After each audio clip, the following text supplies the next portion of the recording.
suivez Excellence TV. Excellence TV.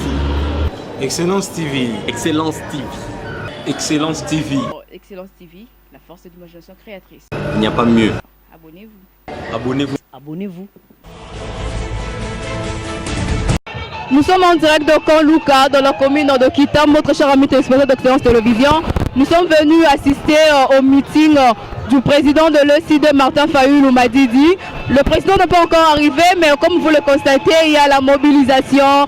Les habitants du Kanlouka sont venus aujourd'hui assister à ces meetings. Vraiment, ils sont répondus présents à ces meetings, bien que le président Martin Fayulu n'est pas encore là. Mais comme vous le voyez, comme vous le constatez, vraiment, il y a du monde derrière moi. Et nous attendons l'arrivée du président Martin Fayulu de l'ECD pour commencer après le meeting du président Martin Fayulu. Mbote toi na président na biso Martin Fayulu to voter na voter 4 fois Martin Fayulu to mona résultat malamu te papa toi na passe de to mona biso boye na tanga na boye na diplômé même ça les athées toi na poste président na biso Martin Fayulu mo 4 pour na consciente toi na vraiment la joie ici, le peuple, la population congolaise, les habitants du Kanlouka se sont mobilisés énormément pour que le président Martin Fayulu a tenu un meeting na mokolo ya lelo. Je suis certaine que aye ko pesa bango compte rendu, il y a réunion na bango ya présidium les qui na Lubumbashi. Vraiment ils sont venus écouter leur président selon eux, bien que mais selon eux c'est lui l'élu et baye lelo pour manifester joie na bango et pour koyoka tout le temps il fait de meeting le président Martin Fayulu, le candidat malheureux des élections 2018, mais pour certaines personnes, c'est lui qui a été élu. Il y a une intervention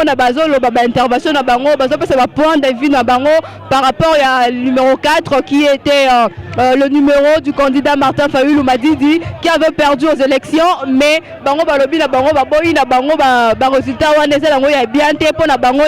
Martin Fayulu a leader. Toujours continuer l'intervention, toujours même 2 personnes pour tous la meeting et après tous d'autres personnes.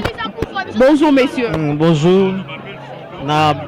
Tosepeli comment na tomonyo lelo na mukolo lelo na meeting à Martin Fayulu. Esengo na ezani na mukolo lelo. Bon, esengo na ngai liboso ezake eza mukolo to bandaki kozela pendant ba campagne ezalaki président Eli atikala koyate.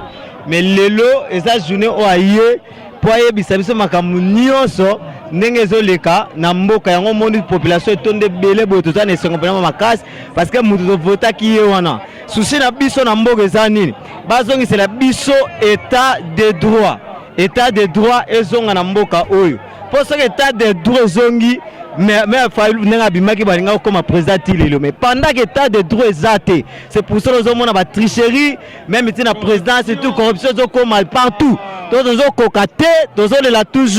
nous avons besoin de notre droit dans notre pays, c'est ça. Merci. On va la micro. Et les Congolais vont s'exprimer parce que le président Martin Fayulu m'a dit oh, déjà une excellente télévision 5 sur 5. Bonjour papa. Bon, là c'est peli à trop liboso pour la population et pour le président Nabiso Eli. Biso bana Kanlouka, bana Lukunga to votaki Martin Fayulu 100%. Mais regret zali Kabila imposé biso président oh biso to sepela ki na yete. To votaki yete ce qui a solo to votaki. Ndeni gouvernement et qu'on constate 7 mois sans le peuple. Ya to lobi ke président na biso ba lobi président Nan Félix. Ye moko za témoin azwaki témoin na catastrophe. Les témoignages il y a ceux qui m'appellent dans l'école témoin de trahison. Il y a trahir, il y a solo. Ceux qui peuple congolais a voté qui Félix. Ceux qui a voté qui est m'appellent il y a ceux qui témoin et qui témoigner. Ceux qui a voté qui Papa Fayulu pouvoir des Papa Fayulu. Donc on connaît qui dans sous Papa Fayulu a son pouvoir na ye. Il y a un peuple qu'on te sepeli na koya ya Papa Fayulu na katia Kanlouka. Merci. Jusque-là, très chers amis téléspectateurs, nous applaudissons pour la police congolaise. Vraiment, le long Kitoko, il y a l'encadrement, il n'y a pas de débordement. insulte pesa na ngote ba congolais ba lobi basala bango ya kolamuka ba ofinga na bango muduté ba boyi na bango manga ofinga parce que ça ne fait pas marcher les choses ba na bango d'une manière pacifique recevoir leur président Martin Fayulu Madidi. Jusque là il n'est pas encore arrivé. Nous attendons son arrivée pour Tokoba la interview na biso pour Tokoba la relation. Nous vous avons promis de vous mettre à la page de l'actualité. C'est ce que nous sommes en train de faire. Très cher ami téléspectateurs d'Excellence Télévision.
Alors c'est pour ça que nous allons inviter avec tout le respect son excellence. Oyo ya cour constitutionnelle, toza na cour ya malamu, tosala ba réforme, makambo mona na malamu. Makambo ya CNDH, ya droit de l'homme. Droit de l'homme ezala moto ya bika kosala meeting, asala meeting. Policier ya ndenge aye, abatela biso, atala moto abimisa mobulu te. Batu oyo ya sesak o bazui RTVS 1 bakangi tira bakangi toyebi te bafongoli mais bavoyi kokanga te yango wana tolingi. Mais quelques jours après tozoyokawa ba journaux ya place na kati ya ville bazoloba Martin Fayulu akoma koméfier Jean-Pierre Bemba. Lelo ozana Kanluka. Okoyebisa bana ya Kanluka nini na peuple congolais toyeba par rapport ya ba journaux wana. Merci beaucoup. Wana ezali babenga ngona lingala songi songi. Mais ayoki biso asali ateba policier bomoni bazali awa. Bazali bana ya mboka betara bango lisusu maboko. Merci, merci. Nyenye, nyenye. Bomoni baninga bandeko nyenye, nyenye, nyenye. Boyo bomoni baninga na Hong Kong. Bomoni baninga na Hong Kong. Balobi na bango te, on n'a pas pris acte pour faire la manifestation te. Est-ce que bayoka ki yango? Basali nini?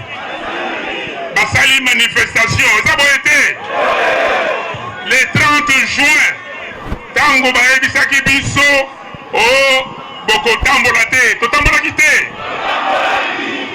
Ndeko na ngai kobanga eloko moko te. Tozali na bilembo ebele oyo bakongole bazwa biso bamama na biso babunda etumbati ekomema biso na indépendance. Ezali esengo to esengo te mingi eleka boyebi lisusu le 16 février 1900 combien 1900 combien 92 bato bazali kokufa bebo bandeko na biso bazali kokufa partout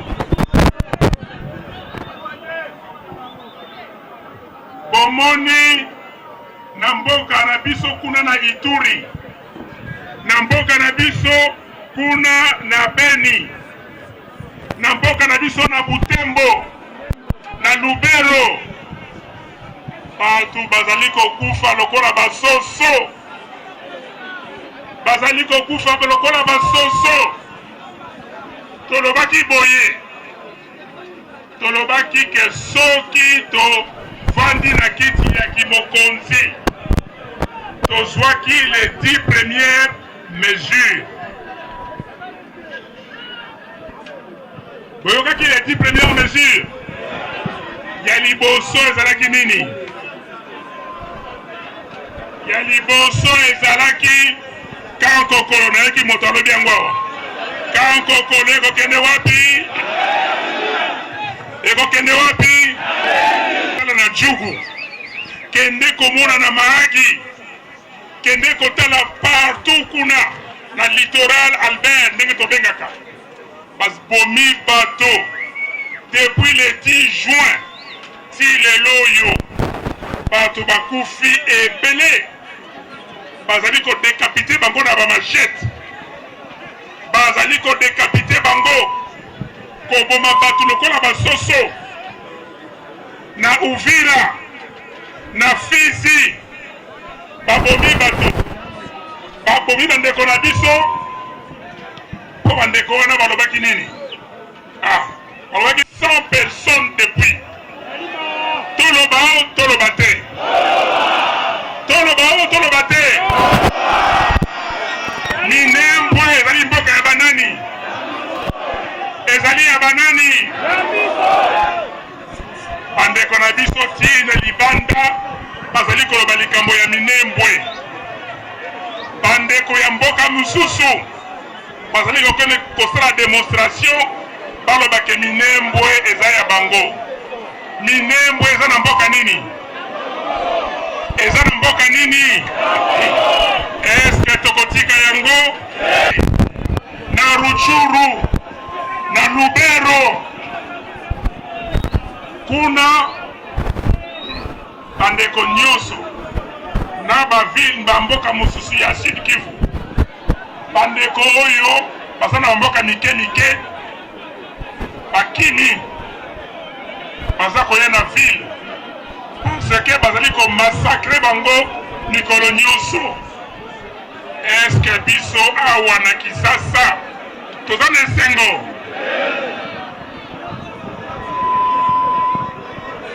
bandeko na ngai bandeko yango tolingi na Genève tosali yango bino pe bo benisi yango eza boye te bino bozwi ndenge babaka na français bopesi yango onction botie mafuta oyo ya malamu po ekende liboso mais soki moto amoni ke ye alingi likambo ya peuple te akosala nini mais est-ce que ezali problème est-ce que peuple akufi est-ce que peuple akomi lokola mungwa po asila est-ce que peuple asilaka le peuple gagne le peuple gagne ndeko na biso Rossi Mukendi atikela biso liloba wana lisusu botangi rapport te botangi communiqué oyo ya tosali te non soki otangi communiqué te kende kotanga communiqué communiqué elobi délestage non nayebi ke bolinga naloba mais oyebi yango parce que oyebi yango. C'est déjà la fin de ces meetings entre chers amis téléspectateurs d'Excellence Télévision. Comme nous vous avons promis que nous allons vous mettre à la page de l'actualité, c'est pourquoi nous sommes venus ici pour travailler pour vous. Toyaki awa na Kanluka na commune ya Kitambo pour le meeting le président Martin Fayulu Madidi. Au meeting na Salami avec eleki na kimia nyonso. Surtout nous saluons la police congolaise. Oh lelo c'est l'imsala nango, c'est le preuve. Il y a professionnalisme na bango. Le meeting a été bien encadré. Il n'y a pas eu de dérapage, pas de dérangement de la part de la population, pas non plus de dérangement de la part de la police. Vraiment meeting eleki na kimia. Nous avions patienté pour attendre le président Martin Fayulu à Oumela Kimouamouké, mais la population balobi que lelo barozbelo bazalaki na posa koyoka Martin Fayulu bayoki et puis population peut poser ma question bazalaki na posa va poser président Martin Fayulu toyoki na suka na yango. Vraiment vous allez suivre ça en exclusivité sur Excellence Télévision. Meeting ya Martin Fayulu banana et bandeliti na suka, et à la fin le président Martin Fayulu a motivé la population d'accepter toutes les personnes qui sont dans le terrain pour passer la campagne contre le virus Ebola. Et puis à telle sur cette population congolaise, comment vivre na unité, na amour. Il y a vraiment qui meeting, il y a le président Martin Fayulu, le président de l'ECD. Comme vous le voyez, nous sommes déjà à la fin. Il y a des gens, comme déjà déjà. Vraiment, nous vous remercions de nous avoir toujours suivis. On va prendre quelques impressions de la fin pour clôturer cette émission. Mbote maman. Papa Martin Fayulu a quitté les... En tout cas, tous les gens makasi koyamba président Eli. En tout cas, soulever la promo vraiment utile et important. Au vite de la peuple congolais. A boyi kimoyibi na mboka Congo. Yango estengeli to ba ko tala vérité des ndenge ya uti oloba. Ba de masene to ba ko continuer pour un changement mboka na biso Congo. Vraiment, c'était là le meeting du président Martin Fayulu Namoukoussé, selon le monsieur Naoye, nous les canactés. Vraiment, toujours interview maman Yasuka. Pour maman, ça pour ça, sur la micro Excellence Télévision, maman Boni. Tout ça, maman journaliste. Tout sepeli, pour biso auto votaka, to lingaka changement na mboka na biso. Lelo biso Talapo lelo ya kaluka bana na biso lelo bamsu bazotanga te changement tozomona ngo te jusqu'à présent. Tala bana na biso bamsu bakomi ba fazer likolo kaka ya bapiaka makambo ebele. Totiki bandako na biso tolambi te likolo ya président na biso Eli. Papa biso tozoluka kaka changement. Oyo vraiment koya ko bongisa bana na biso jeunesse lelo komi tala biso surtout awa maezate kureza tala bansela tozofana. Pon liboso papa. Pon makelele.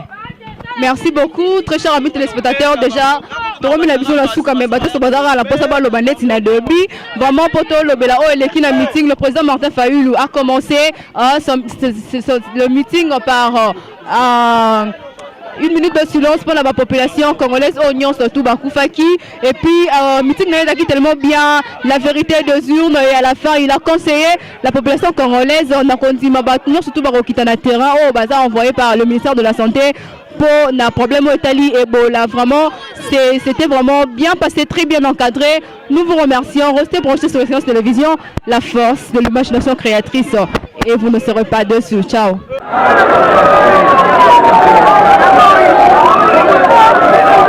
Thank you.